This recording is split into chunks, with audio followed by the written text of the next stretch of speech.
La 4e édition du mois du consommé local suit son cours prévu du 22 octobre au 2 novembre 2024 à Dakar. C'est un moment pour nos champions nationaux de l'économie de s'affirmer, allant des transformateurs de céréales locales aux spécialistes des ingrédients céréaliers et aux solutions complètes de la Fédération nationale des boulangers du Sénégal jusqu'au MAD de la Casamance. L'État est interpellé, hautement interpellé parce qu'il y a des produits de substitution qui viennent d'ailleurs. Certes, il y a des droits et douanes qu'on recueille là-dedans, mais elle ne peut pas équivaloir du tout la valeur ajoutée redistribuée au monde rural. Nous avons eu à vivre la production de l'arachide pendant des années, la monoculture. Les terres sénégalaises sont quasi mortes. Pourquoi? Parce qu'on n'a pas pu, pendant toutes ces années-là, remettre les valeurs qu'il faut à la terre sénégalaise. Aujourd'hui, les programmes sont là. Nous, Mamel Diabot, nous y avons cru et depuis 2011, nous engageons dans la contractualisation agricole, dans le projet vendre avant production pour les paysans. Mais en même temps, nous tirons des ressources pour les paysans pour qu'ils puissent travailler en bonne date et en meilleure qualité.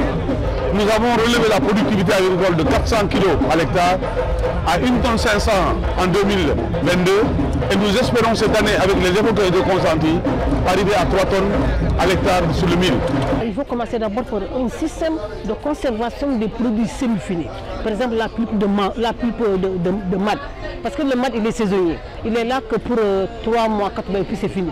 Maintenant, des partenaires tels que la FAO, il y a l'ambassade de Pologne qui nous a donné un financement pour acheter des congélateurs d'1 tonne qu'on a distribués au niveau des populations, ne serait-ce que pour conserver la matière première. Maintenant, l'autre aspect, la grande problématique, c'est de faire des volumes. Parce que nous, par exemple, au niveau des unités, on est là au stade embryonnaire, c'est le travail manuel.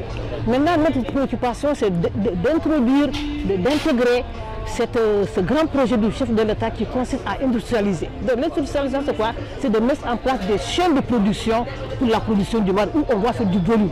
Donc une unité qui fait des volumes, ça peut faire jusqu'à 1500 litres par jour. Et nous, on est à, si je vous donne un exemple concret, moi je suis à 150 litres de MAD par jour. C'est rien du tout. Ça ne peut pas satisfaire les Sénégalais. Donc on attend de pied ferme vraiment ce projet jusqu'en 2050 du projet du chef de l'État, du projet du Sénégal. Ça, moi j'en crois fermement. Nous avons fait un recensement, nous avons un besoin de 4 950 jeunes qui veulent se former uniquement sur les céréales locales. Je ne dis pas formation continue, mais formation de mise à niveau au niveau de nos boulangeries, qui est différent de la formation continue pour avoir les diplômes CPS ou CAP. Donc, il faudrait aujourd'hui que l'État du Sénégal, avec le ministère de la Formation, qui mette des programmes spécifiques. Il ne faut pas qu'on nous leurre quand même. Il faut qu'on désigne les meilleures écoles pour former les jeunes. Parce que nous avons vu les élèves qui sont formés pendant 2 ans, ils ne peuvent même pas produire un pain. Donc je pense que ça c'est des problèmes. Il faut qu'ils choisissent les professionnels pour former nos jeunes à aimer ce métier-là. Donc le ministère doit faire là beaucoup de formation. En formant, nous allons donner la qualité du pain aux consommateurs. On félicite les autorités pour l'élan sur le consommé local, parce que c'est déjà très important. C'est toujours une fierté pour nous de venir à ce salon-là. C'est la 4e édition, on est là depuis le début et on les encourage.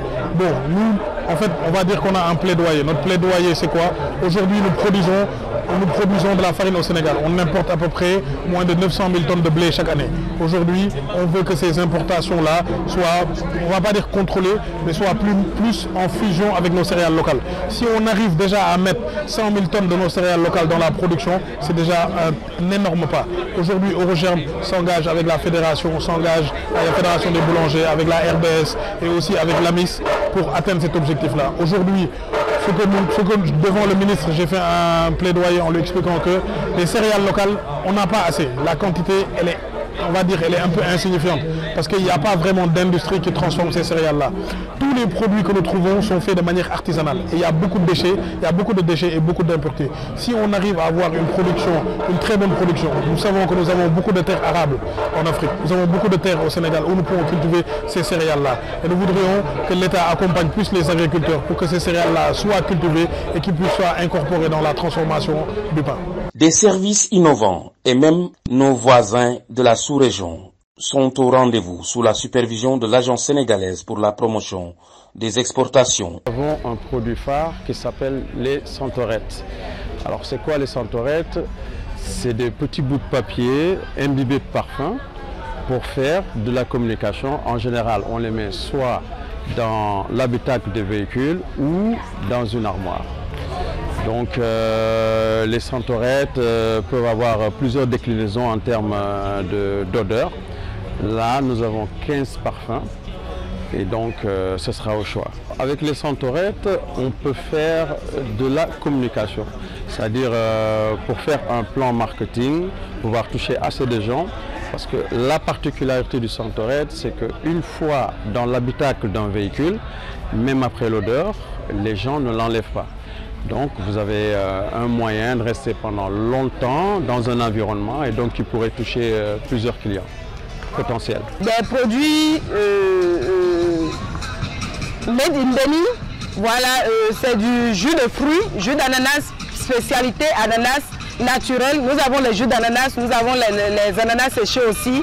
Voilà, là j'occupe le stand de la CEPES qui est mon parrain.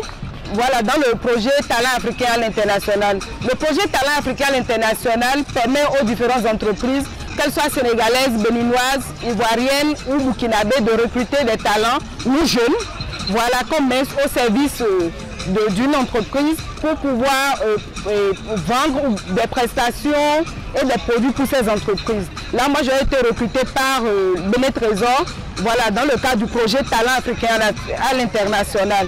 Voilà, donc pour toute formalité concernant le recrutement, parce que toute entreprise peut recruter des gens à travers le dispositif Talent Africain à l'international. Donc, ils peuvent se rapprocher de la CEPES.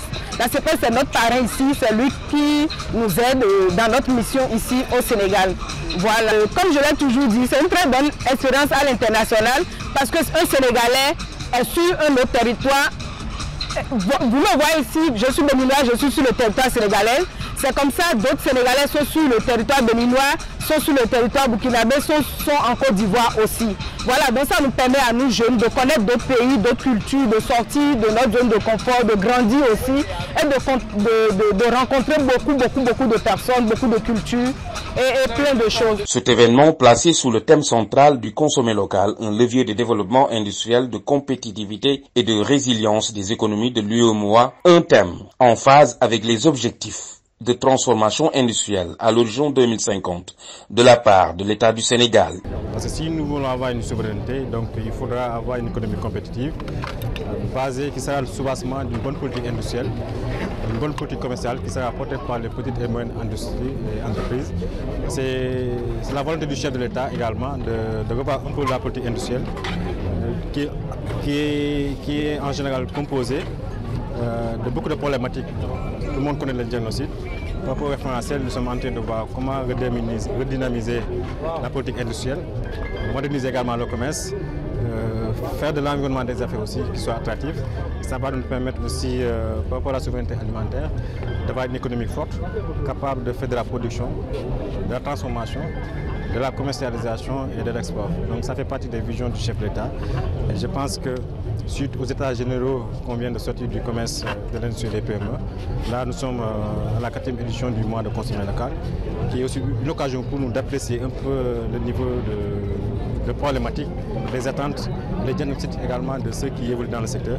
Tout ça, ça va dans le sens du référentiel pour voir comment aider les PME et les PMI à se développer, à se formaliser pour répondre aux exigences quand même de la vision du chef d'État, à savoir redynamiser la politique industrielle, moderniser encore le commerce et organiser les PME et les secteurs privés de manière générale pour qu'ils soient compétitifs pour réussir l'axe 4 de la vision du chef de l'État qui concerne l'économie compétitive. Cette 4e édition sera l'occasion pour le public de découvrir des expositions, de participer à des panels thématiques et de mieux comprendre les enjeux et les opportunités qu'offre la consommation locale au Sénégal et dans la zone UEMOA.